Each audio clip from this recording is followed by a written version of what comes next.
Just a quick video about the dishwasher here. There's this little sensor here that you kind of just have to tease the lug out of. I'll show you the part in a minute.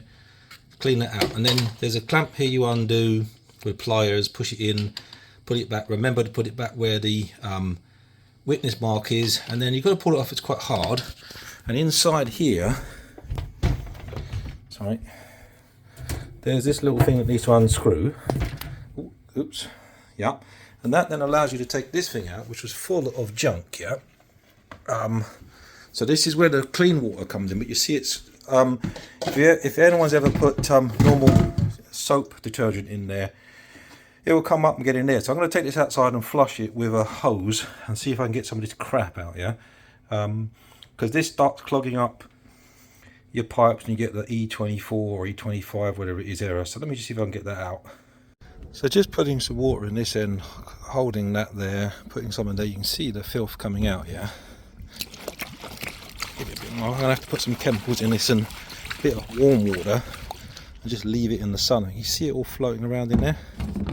So this is supposedly the clean water system of the dishwasher. Give it a vigorous shake and you see it's starting to get rid of it, but it's going to need a bit more than that. And yeah, this is not helping your dishwasher at all. I'll do it off camera. My favourite cleaners is bicarb, a bit of boiling water and then some vinegar. So let's just put some boiling water to dissolve that a little bit. That should start to fizz off.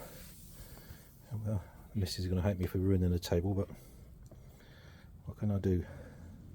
It should start to drop in there.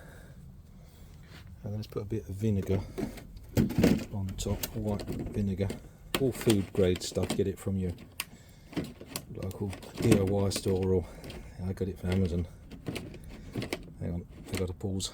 Yeah, so they make these things impossible to open. Pour some vinegar on top of that. You love being a jackass. Right, a bit more of that in there. See if I can get it to actually move inside there. Nope, it's all falling off.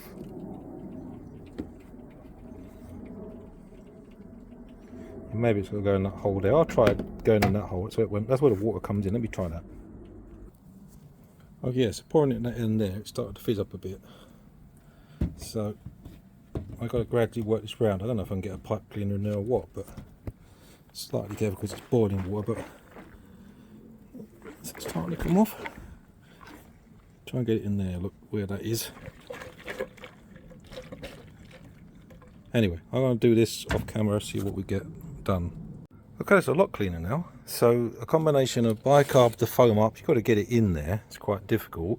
Some vinegar to make that foam, some hot kettle water, like not quite boiling but on it, and this fairly powerful degreasant.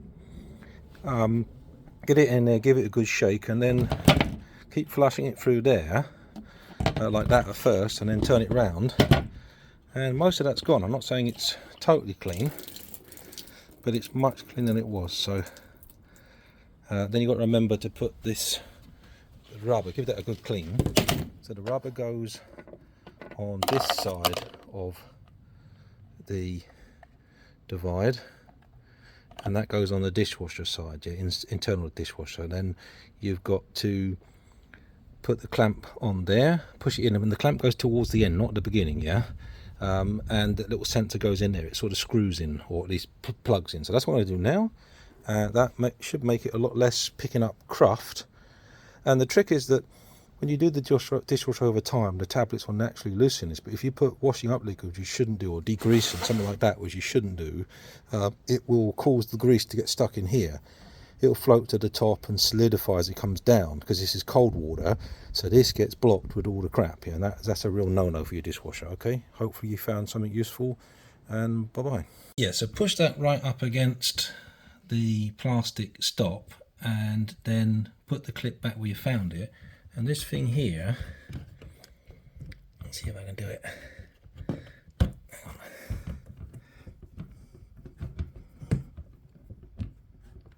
Yeah, so it comes out like that, and it goes in like that, push it in and then twist it round, and that sort of locks it in. You felt that click there, so that should be good there. Now I don't like this design because if there goes wrong, this water's all over the electrics. Yeah, I don't know why they did it this way, but let's be brave, because we pause it and be brave. Oh yeah, and this bit here you tighten up, and the rubber is on the other side, yeah, and give it a good clean when you've taken that off. So let's just shut this thing up a second. Let me turn it on. Okay, so I'll switch it on. Let's put it on a simple cycle, like a rinse, yeah. That should take water in and should spit it out. And let's try and make certain that this is pulling the water in here and not pissing it all over the place there. Ideally I'd have a piece of dry cloth. Oh no, there's a little leak there. I can see a teeny leak there. Sorry, I saw just a little bit. That seems okay now. So I just got to monitor that. It's starting to take the water in there at the bottom. In fact, I guess it's draining it out first. That might have just been where it's collecting on the outside when I washed it, yeah. I didn't dry it off.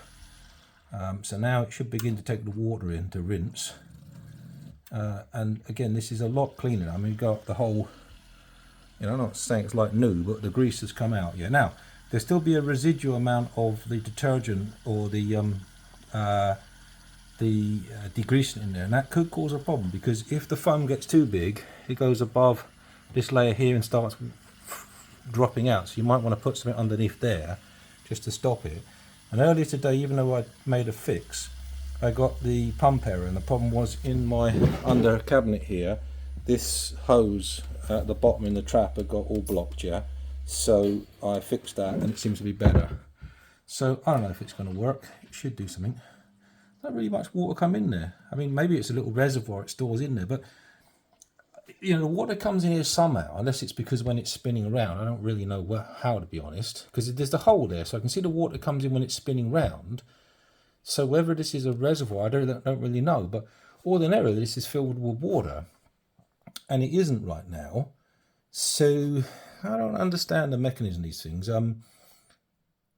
But over time, all the grease and stuff floats to the top, and then this ends up getting like horrible smells, and then eventually the stuff ends up in your pump and outside. So that's taking water in from the left, and it's spinning around, but nothing's going in there, which is a bit odd. I kind of want some water to go in there so I can find out if it's not leaking. I mean, that sensor's there. I don't know whether that tells it, and maybe it's been blocked and giving it the wrong signal. I don't know, but it's doing the right thing at the moment. I'll try on a different cycle and edit this video down and try and make sense of it. Okay, thank you for watching.